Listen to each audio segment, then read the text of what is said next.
Assalamualaikum warahmatullahi wabarakatuh. Hai Sobat NTB, senang sekali saya Sherly dapat menyapa Anda kembali dalam podcast NTB Maju Melaju. Dan tentunya ini edisi Senin 22 April 2024. Kali ini kita akan membahas mengenai Senin Sehat, di mana tema kita yaitu terkait penyakit zoonosis rabies di Nusa Tenggara Barat.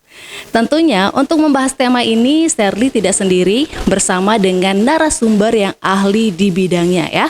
Kali ini bersama dengan Dokter Hewan Bapak Muslih. Selamat pagi Bapak. Selamat pagi. Alhamdulillah sehat Pak ya. Alhamdulillah. Iya, jadi Bapak nih selaku Kepala Bidang Kesehatan Hewan di Dinas Peternakan dan Kesehatan Hewan Provinsi Nusa Tenggara Barat. Bapak mohon izin Pak ya, terkait dengan rabies ini ternyata di Provinsi Nusa Tenggara Barat ini lumayan banyak kasusnya Pak ya. Betul. Jadi masyarakat NTB, Sobat NTB semua ini penasaran ini Pak, kenapa sih rabies ini ada bahkan kasusnya lumayan banyak, dan kenapa sih Pak disebut dengan zoonosis? Mungkin Bapak bisa menjelaskan secara langsung. Terima kasih Mbak Sherly. Barangkali kita cerita dulu mengenai rabies ini. Sebenarnya penyakit rabies di dunia itu sudah lama ya. Sejak 1800-an itu sudah ada. Cuma di NTB, khususnya di Pulau Sumbawa itu baru 2019, tepatnya laporan kasusnya itu tanggal 18 Januari tahun 2019. Habis itu dilaporkan ke pusat, dilakukan pengambilan sampel dan positif.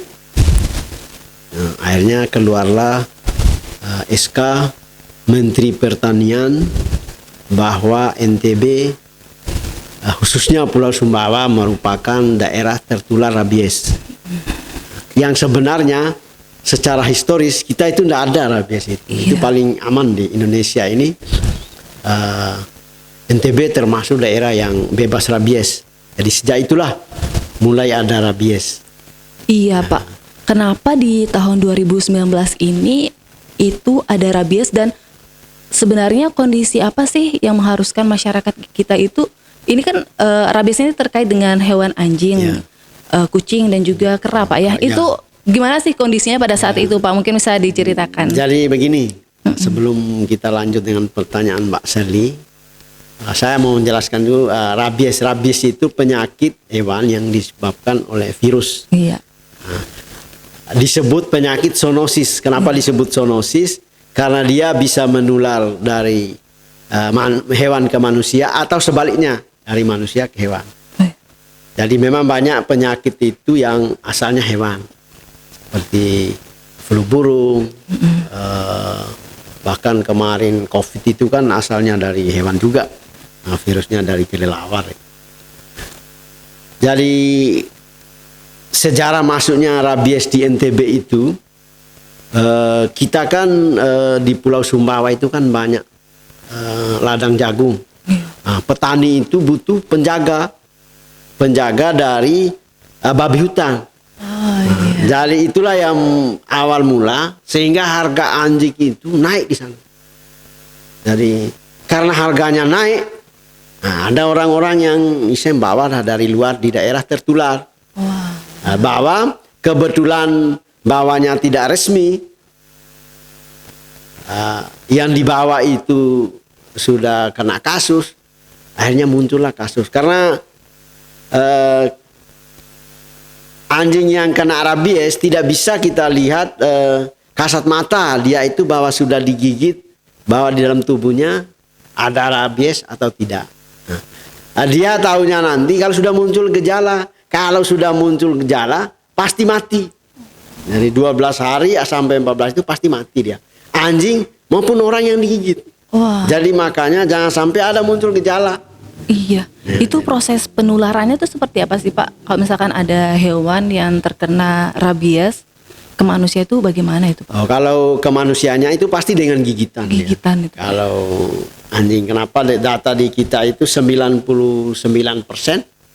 itu gigitan anjing.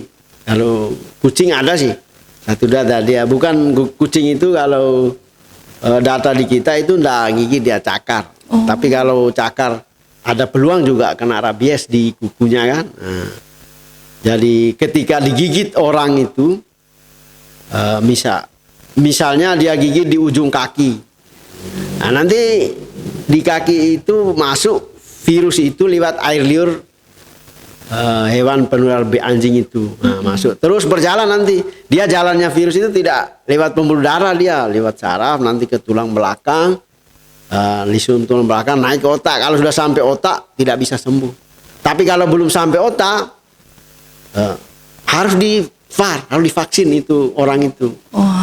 VAR atau SAR. SAR ya. VAR itu vaksin anti rabies, SAR itu serum anti rabies. Iya. Kalau gigitannya itu mendekati otak, jadi harusnya di SAR. Nah, tapi yang paham itu tentunya teman-teman dari Dinas Kesehatan. Baik. Kalau hanya kita kan hanya hewannya. Iya Pak, itu kan penularan dari hewan ke manusia. Nah, kalau misalkan dari manusia yang terkena rabies itu sendiri, apakah bisa menularkan ke sesama manusia itu sendiri, Pak? Bisa jadi jadi. pada saat penanganannya. Kalau tapi ya karena kompetennya kita itu hewan, jadi mungkin teman-teman dari kesehatan lah yang. Iya. Oh, siap Bapak. Kita ngelihat kan kalau di NTB ini memang masyarakatnya tuh banyak sekali yang memelihara anjing, bahkan kucing juga banyak Pak. Saya sendiri juga pelihara kucing 3 di rumah Pak. Nah, itu bagaimana sih perkembangan rabies ini Pak di NTB, dan sebenarnya sebagai masyarakat yang pencinta hewan ini apa yang harus kita lakukan agar hewan-hewan kita ini aman dari virus-virus rabies Pak? Kita ini di NTB ini kan ada 2 pulau, ada Pulau Sumbawa dan Pulau Lombok. Kebetulan sampai saat ini Pulau Lombok ini masih bebas statusnya. Yang ada itu Pulau Sumbawa. Jadi tidak masalah kita pelihara anjing, kucing. Yang penting nanti harus divaksin secara teratur. Jadi vaksin rabies itu paling tidak setahun sekali kita vaksin. Insya Allah kalau sudah kita vaksin aman ya. Jadi memang persoalan kita di NTB khusus Pulau Sumbawa itu populasi anjing liarnya itu cukup tinggi. Jadi berdasarkan estimasi dari teman-teman di kabupaten, di Pulau Sumbawa itu ada tidak kurang dari 150.000 ekor anjing liar. Kalau yang berpemilik lebih kurang sekitar 80.000. Untuk penanganan anjing liar ini sendiri Pak, mungkin dari Disnakeswan itu apa sih, adakah upaya gitu Pak yang dilakukan untuk mentertibkan? Karena kan kalau semakin membeludak juga nih lumayan bahaya Pak untuk kedepannya. Jadi persoalan kita di NTB khususnya di Pulau Sumbawa, kadang-kadang anjing liar itu anjing yang awalnya berpemilik terus diliarkan. Nah, kami sudah pernah turun di lapangan, kadang-kadang petani itu dia ambil anjing untuk jaga kebun, ketika dia pulang dia tinggalkan anjing itu. Jadi sebenarnya kunci untuk supaya bisa teratasi rabies ini tidak lain adalah vaksinasi. Karena vaksinasi itu ketika misalnya ada kasus rabies, dia menggigit anjing yang sudah divaksin, sampai di situ virus itu mati di tubuh anjing yang sudah divaksin. Kalau sudah divaksin kan dia tidak muncul gejala. Jadi itu satu-satunya jalan itu vaksin. Nah, itu. Tapi bisa juga selain vaksin harus didukung dengan pengendalian populasi. Nah, cuman kita pengendalian populasi ini biayanya cukup besar. Karena kita kan sterilkan anjing itu, kita tangkap, itu yang agak butuh biaya banyak. Sama ada satu lagi, itu kita lakukan KIE, komunikasi, informasi dan edukasi. Jadi itu yang pokok. Jadi edukasinya nanti banyak macam, bagaimana memelihara anjing dengan bertanggung jawab, artinya tidak dilepaskan. Terus bagaimana kalau pola perilaku anjing kalau dia sudah menggigit tuannya, dia harus waspada. Iya. Nah, Jadi ada juga di tempat lain itu kasus anjing peliharaan dia gigit tuannya ternyata positif. Astaga. Karena tidak lapor dia hanya meninggal. Jadi persoalannya. Iya, jadi ini ternyata persoalan yang sangat serius, Pak ya. Serius Kalau misalkan masyarakat kurang mendapatkan edukasi juga malah membahayakan diri sendiri juga, Pak ya. Mungkin sebenarnya tadi yang seperti Bapak bilang kan salah satu kuncinya itu vaksin, Pak ya. Nah, namun sejauh ini apa sih kendala dari Disnakeswan sendiri dalam menghadapi virus rabies ini, Pak, di NTB? Ya, kalau vaksin itu sebenarnya cukup tersedia kalau vaksin itu. Cuman pelaksanaannya di lapangan. Jadi di lapangan itu tadi kan ada yang berpemilik sekitar 80.000, terus yang tidak berpemilik sekitar di atas 150.000 ekor. Nah, persoalannya itu seringkali yang menyebarkan rabies itu yang tidak berpemilik itu persoalannya. Jadi yang berpemilik oke lah, karena tahun lalu saja kita sudah lakukan vaksinasi sebanyak 47.000 dosis. Tiap tahun kita vaksinasi. Jadi kan vaksinasi itu tentunya kan yang berpemilik, yang tidak berpemilik itu jadi persoalan. Karena anjing itu satu kali siklus beranak itu 2 kali setahun. Taruhlah rata-rata satu kali beranak 8 ekor. Iya. Coba berapa perkembangannya. Luar Jadi biasa. itu persoalannya. Betul, Pak ya, sama halnya dengan kucing juga, Pak ya. Ya, kucing juga seperti itu, asal kita dipelihara bertanggung jawab, Betul. vaksin teratur, enggak ada sih persoalan. Nah, itu dia tuh Sobat NTB ya. Jadi bagaimana vaksin. kita mempunyai hewan peliharaan berarti kita harus merawat dan menjaga mereka juga dengan sebaik-baiknya, Pak ya. Betul. Iya. Nah, ini Pak, langkah apa sih yang akan dilakukan dalam penanggulangan rabies ini di Provinsi NTB? Mungkinkah NTB bisa jadi di tahun ini atau di tahun depan kita tuh bebas rabies lagi? Karena kan sebelum tahun 2019 tuh kita udah bebas banget tuh, Pak. Nah, kita bisa nggak sih bebas rabies lagi gitu? Kita harus optimis. Iya. Kalau urusan ini optimis. Kalau Kementerian Pertanian menargetkan bebas rabies itu 2030. Nah, kita juga tentunya targetnya ke sana, kita akan bebas mungkin paling enggak 2030 itu kita harus menuju bebas, kita harus bebas. Nah, persoalannya yang akan kapan kita akan bebas itu. Jadi kalau nanti vaksinasinya kalau dia sudah bisa kita vaksinasi itu capaiannya 80%, insya Allah bebas. Jadi karena kita bukan tidak mungkin, karena kita sudah pernah ada penyakit lain ya, pada hewan, kita bebas, bebas. Jadi seperti itu. Memang persoalannya kita itu kan yang seperti yang saya sampaikan tadi itu kan banyaknya anjing liar.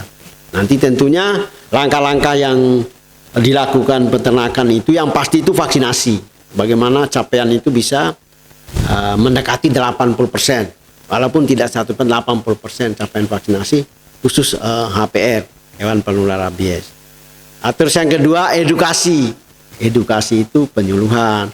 Kalau ada gigitan cepat lapor, jangan sampai didiamkan, karena kalau diamkan itu akan bisa korban jiwa. Iya, betul. Terus kalau ada digigit, penanganan lukanya seperti apa? Kalau penanganan lukanya itu kan disiram dengan air mengalir selama 15 menit, baru dikasih antiseptik. Nah, nanti dari antiseptik itu baru dibawa ke puskesmas korbannya. Kalau anjingnya, kalau ada gigitan, harus lapor ke puskesmas atau dinas peternakan terkait, nanti akan dilakukan observasi. Nah, kalau hasil observasi anjing itu dalam 12 hari atau kurang itu mati, ada peluang dia rabies. Tapi kalau tidak mati, misalnya tahu-tahu 14 hari anjing itu masih hidup, bukan rabies. Jadi pasti bukan rabies. Karena rabies itu hampir 100% mati kalau dia sudah gejala gitu. Jadi seperti itu. Nah, di samping itu kita juga sudah melakukan, cuman karena memang keterbatasan sumber daya kita, melakukan sosialisasi ke anak-anak sekolah. Jadi karena di atas 50% digigit itu anak-anak. Ya. Jadi itu anunya. Nah, kemudian kita juga sudah membentuk di kabupaten kota di Pulau Sumbawa itu kader siaga rabies, Kasira namanya. Kader siaga rabies ini terdiri dari ada aparat desa, terus aparat polisi di kecamatan, terus ada lagi aktivis-aktivis di desa. Jadi itu yang akan nanti tugasnya mereka itu kalau ada penyuluhan mereka bisa mengumpulkan masyarakat. Terus kalau ada kasus gigitan, mereka yang menginisiasi untuk melapor penanganan dan kita sudah ada begitu. Tapi memang belum semua di kecamatan di Pulau Sumbawa, karena kan kita setiap kader itu kan tentunya kita paling tidak kan kasih ada operasionalnya kesana kemari kan mereka butuh biaya. Jadi seperti itu. Iya Pak. Kita lakukan. Berarti sudah banyak sekali ya langkah-langkah yang sudah dilakukan oleh pemerintah kita sendiri untuk menangani rabies ini Pak ya. Ini ada pertanyaan request sih Pak ya. Jadi masyarakat tuh banyak yang bertanya Pak, apakah dari Disnakeswan sendiri itu memberikan fasilitas vaksin Pak? Karena kan sempat beberapa waktu terakhir tuh Pak ada fasilitas vaksin gratis. Nah, apakah untuk tahun ini ada dan selanjutnya upaya apa yang dilakukan gitu Pak? Agar masyarakat juga bisa akses gitu Pak. Tetap kita tiap tahun akan melakukan vaksinasi gratis. Bahkan secara ada yang disebut ini bukan secara internasional, bukan nasional saja. Ada WRD, World Rabies Day. Itu setiap tanggal 19 September kalau nggak salah. Jadi pada saat itu seluruh dunia melakukan vaksinasi. Termasuk kita di NTB kemarin kita vaksinasi juga. Jangan sampai ada pemikiran orang, wah Lombok ini rabies. Padahal kita daerah bebas. Kita tetap adakan, tapi tidak kita tidak ekspos.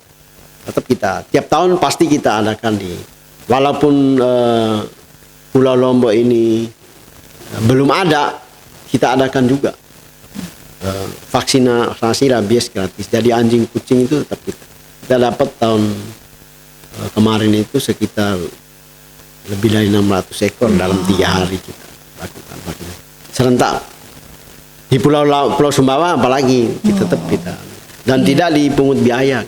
Iya, berarti kalau sampai 600 ekor itu banyak sekali Pak ya untuk populasi hewan peliharaan gitu maksudnya.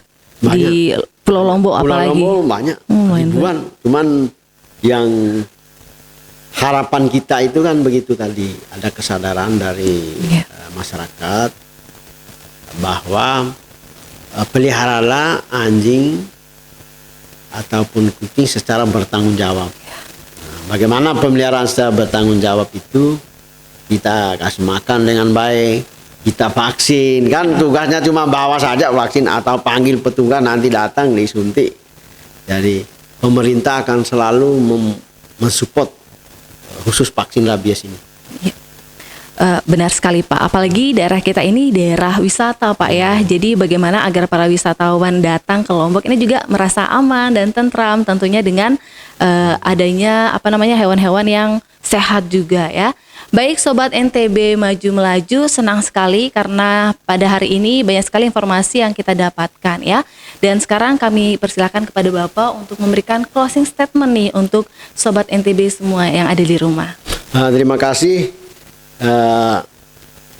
Sobat NTB. Mungkin ini harapan kami yang terakhir itu. Yang pertama, ini kalau kita punya anjing, kucing, tapi kita pelihara dengan baik, rawat dengan baik, kita berikan juga vaksinasi secara teratur, paling tidak setahun sekali. Terus yang kedua, kalau ada persoalan terhadap hewan tersebut, misalnya tiba-tiba galak atau bagaimana, coba dihubungi petugas terdekat, petugas peternakan atau petugas kesehatan. Kalau ada gigitan, laporkan ke petugas terdekat. Terus yang ketiga, kalau ada apa istilahnya, ada manajemen gigitan. Kalau ada tetangga kita yang digigit, kita bantu mereka, kita laporkan dia. Tugasnya Bapak Ibu sekalian hanya melaporkan. Nanti kita sudah ada SOP bagaimana cara mengatasi persoalan tersebut. Mungkin itu harapan kami. Jadi kami ulangi kembali, yang pokok itu sebenarnya vaksinasi. Jadi tidak ada rabies itu bisa hilang tanpa vaksin yang teratur. Mungkin itu. Iya, baik, terima kasih banyak Bapak ya. Untuk Sobat NTB bisa jadi untuk menghubungi ataupun ingin bertanya-tanya di Dinas Kesehatan Hewan ya, langsung di sosial medianya Pak ya. Bisa. Iya, di Instagram ada, di Facebooknya juga ada. Insya Allah di sana nanti PPID-nya akan menjawab semua pertanyaan dari Sobat NTB semua. Baik Bapak, terima kasih banyak Pak. Terima kasih. Karena informasinya ini sangat bermanfaat ya bagi Sobat NTB yang pecinta hewan, apalagi kucing. Oke Sobat NTB semua, terima kasih banyak atas waktunya karena telah menyaksikan podcast NTB Maju Melaju ini. Dan kami ucapkan mohon maaf kalau misalkan ada salah-salah kata. Wabillahi taufiq wal hidayah. Wassalamualaikum warahmatullahi wabarakatuh. Sampai jumpa di podcast selanjutnya.